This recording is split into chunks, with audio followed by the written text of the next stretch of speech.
Afternoon, everyone. It's Cuddle Core.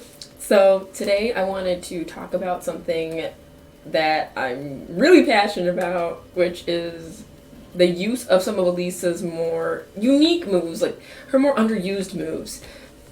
So I'll talk about why they're so important, how I use them, how negative they are, things like that. But I want to talk about how these moves, though unique, are very effective during gameplay of all types. So here's Alisa's top 5 underused yet unique moves. The first use for Alisa's up forward 3-2 is that it can punish from a longer range. Automatically right there, you see we were pretty nice distance. Did down forward 1, his down forward 1 whiffed, but because it was from a certain range and up forward 3-2 hits from even longer range, I was able to punish him.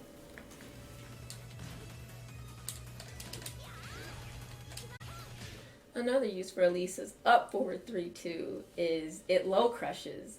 So sometimes when I feel that an opponent is going to throw out a low, especially if the low can do a lot of damage, sometimes you have to keep your opponent in check and show them, hey, I'm aware of this low that you've been placing, and I have something for that. I can crush it. So I will show you all right here. And sometimes, since Alisa's legs are longer, and she can back, and her feet are shorter, she can backdash quicker. Sometimes those lows will whip, which also gives me a chance to punish even from a closer range. Though up forward 3-2 is a great move, I never recommend just throwing it out. It's definitely used for those situations where you need to punish from a certain range, or you have reads on different lows that might extend a bit further than your regular punishes. Up forward 3-2 is negative 14. And it's very important, for as much as you use it, it's important that you understand how negative it is and how punishable it is as well. We're just as important as it is to talk about why these moves are so unique and why they're strong in gameplay, to talk about why you can't just throw out these moves depending on if they're safe or not. Up forward 3-2 is negative 14 on block. So when I block this move, I automatically get my punish quickly. All I have to do is wait maybe like a second, and then I get my down forward 4-2 punish with Marduk. So I'd say that you can't just throw this move out, but definitely use it with a purpose, whether it be to low crush, to punish from longer ranges, and maybe even when you're whiff punishing with up forward 3-2, you get a wall splat as well. Number 2 on Alisa's unique and underused moves is her down back 1-3. Down back 1-3 on block is negative 9. When it whiffs, it's negative 33. But the thing is, down back 1-3 hits from multiple ranges. It serves as a way of conditioning your opponent.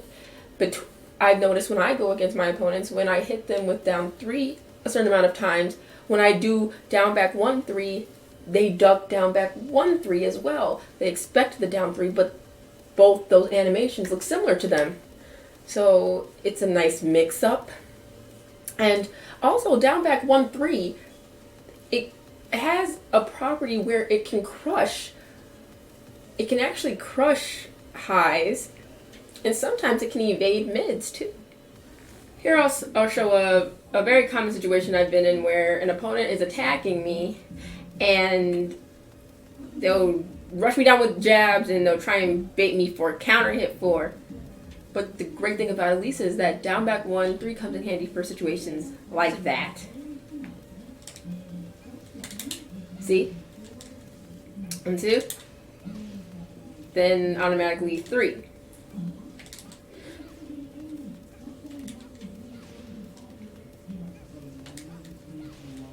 The same can also be said for that was a magic 3, but Also for the magic 4 as well, like I did talk about a counter hit magic 4. 1, 2, 4.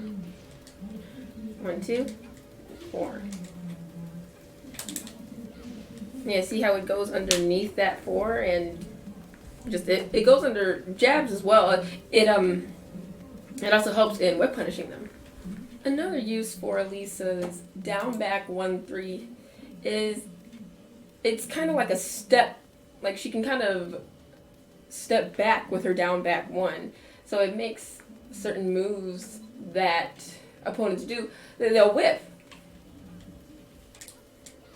See how that whipped right there? And it can even turn into a combo.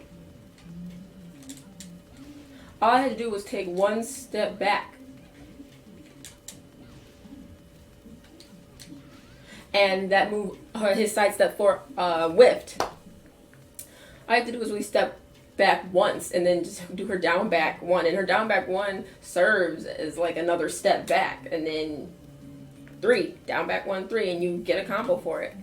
So I find it really resourceful, especially with Alisa's backdash being so strong. You just backdash like once or twice, or like once, and then do down back 1 into 3, and you're already, like, you already crushed their move. It's so resourceful. I've won rounds and gotten life leads off of this move so many times. So say if I'm like right here, it brings me closer to them. That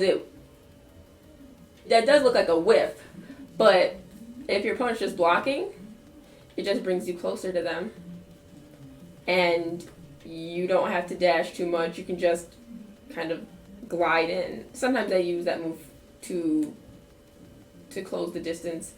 Number 3 on Alisa's underused and unique moves list is her down 4. Now the full string is down 4, 1 plus 2, but I and some other Alisa players will just do the first part of the low of the move. So we'll do the low only. Now, the thing about this move is it's very negative on block. It's launch punishable. Yeah, so the whole thing though is if I do down 4, 1 plus 2, if they try to interrupt and if they maybe do like a jab or something like that in between the string, they will get hit for that. Now, I'll do down 4 by itself, and I'll show that it's launch. Just block it. Yep, see? It's a full combo. It's launch. But say if I try and interrupt, I get hit by the low, but I try and interrupt with a jab. Yep, I can't do anything. I get hit by the low, I need to duck the high.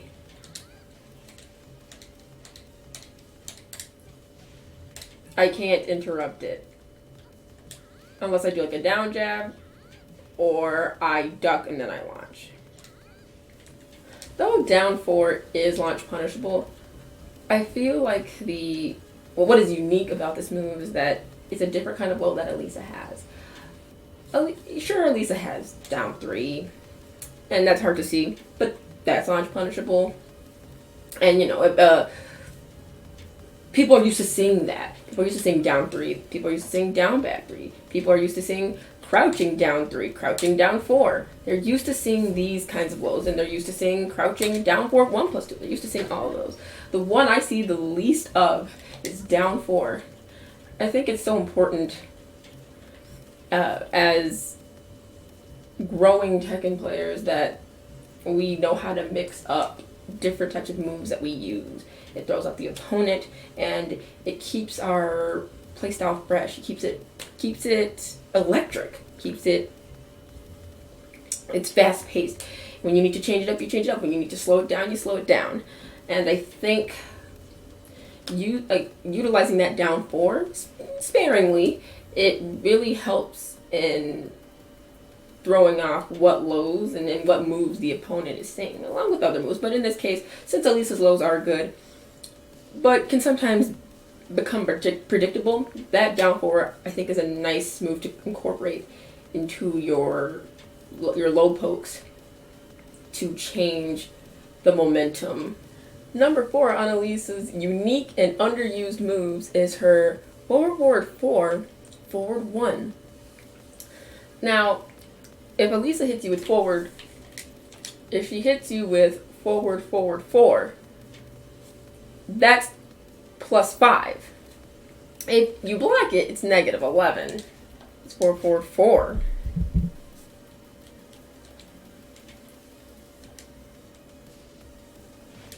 Yeah, I can't press anything during that sequence. But if I block it, -11. What makes forward 4 so unique is that it actually can be used as a way to check people for ducking. So Alisa has all these options, right? She has her running 2, she has her running 3, and of course the running 2. The running 2 is a high, and the running 3, well, that can be stepped, as I show right there. But the thing is,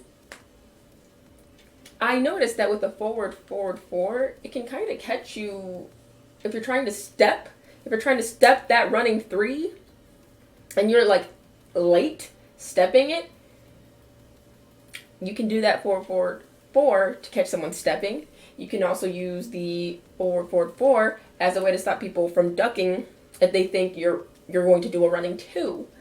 So it's like a way to cover both those options if your opponent's trying to guess. So if I duck, because I think a running 2 is coming out, I'm going to get hit by the 4. If I even step a little late, because I think the running 3 is coming, I get hit by the 4 as well. So I think it's a really good way of exposing people, like your opponent, after you've conditioned them to maybe duck your high from the running 2, or maybe because you have done the running 3 and they stepped it like once or twice. That forward 4 I think is a really good way of stopping your opponent from getting a read on you too much. I think it's a good way of changing your pattern up. I saw a Japanese Alisa player do the same thing when I was going against them. When they felt like I was ducking too many of their running 2s, they would go for that 4 instead. And I got hit by it a few times. I wasn't used to seeing it either. I think it was a really good way of breaking up their pattern. It made it harder for me to get a read on them. The 5th move for Alisa's unique and underused moves is fly 1-2.